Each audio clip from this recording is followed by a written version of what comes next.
খাদ্য, বস্ত্র, বাসস্থানের পর যদি মানুষের সব থেকে বড় সমস্যার কথা বলি, তবে তা হলো নিজের কর্মকাণ্ডের প্রতি লাগাম ধরা। পশু পাখিরা ভাবে না তারা কি করবে, অথচ মানুষ ভাবে। মানুষ প্রতিটি কাজ করার আগেই করব নাকি করব না ভাবার সুযোগ পায়। এমনকি কিছু বলার আগেও ন্যায়ের পক্ষে কথা বলবো না অন্যায়ের বিপক্ষে, তা বাগদেবী স্থির করেন না, তা স্থির করি আমরাই। তবে তিনি তার প্রভাব ধার্য করতে পারেন। অধিষ্ঠিত দেবীর অস্ত্র যাই হোক, জিহ্বায় তিনি বাণ ধরেন।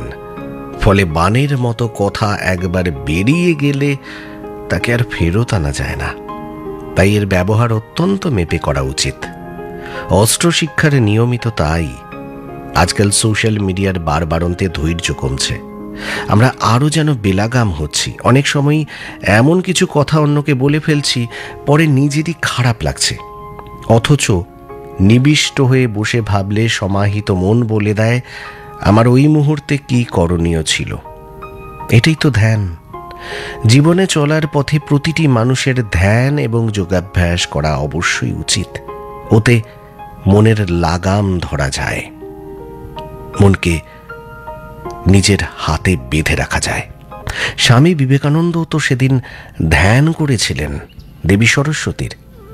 যেদিন দীপ্ত কণ্ঠে বিদেশের মাটিতে ভারতের ক্ষমতা উচ্চারণ করে বলেছিলেন, sisters and brothers of America.